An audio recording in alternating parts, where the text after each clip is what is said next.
আপু হ্যালো আপু প্লেসটা একটু চেক করবেন।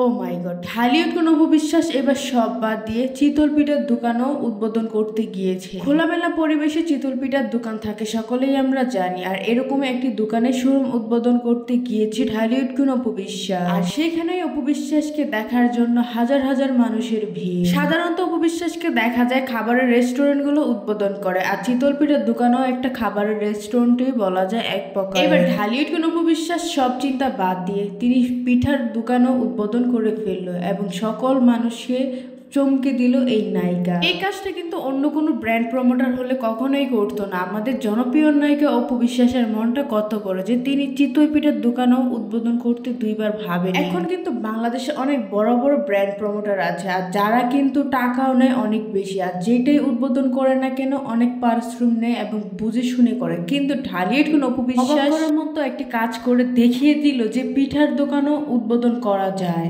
কিছুদিন পরে হয়তোবা আমরা দেখতে পারবো ঝালমুড়ির দোকানও উদ্বোধন করতেছে। এছাড়া আরো কত রকমের ছোটখাটো দোকানও থাকে কিন্তু রাস্তাঘাটের পাশে। তবে এই বিষয়টা কিন্তু হাসাহাসির কিছু নয়, এটা কিন্তু করার জন্য সবার মন থাকে না, এবং বড় বড়র মতোই অপু বিশ্বাসের মন অনেক বড়, যেটা কিন্তু তার পার্সোনাল লাইফে যারা তাকে মিশে তার সাথে তারা কিন্তু বলতে পারে আরো বেশি। আপনাদের কাছে এই ব্যাপারটা কেমন লাগলো যে শোরুম উদ্বোধন করতে করতে অপু বিশ্বাস এবার পিঠার দোকানও উদ্বোধন করে ফেললো? কমেন্ট করে জানান। ভিডিওটি ভালো লাগলে লাইক কমেন্ট শেয়ার করতে ভুলবেন না, আর আমার চ্যানেলে যদি প্রথমবার হয়ে থাকেন অবশ্যই একটি সাবস্ক্রাইব করে রাখুন। ধন্যবাদ।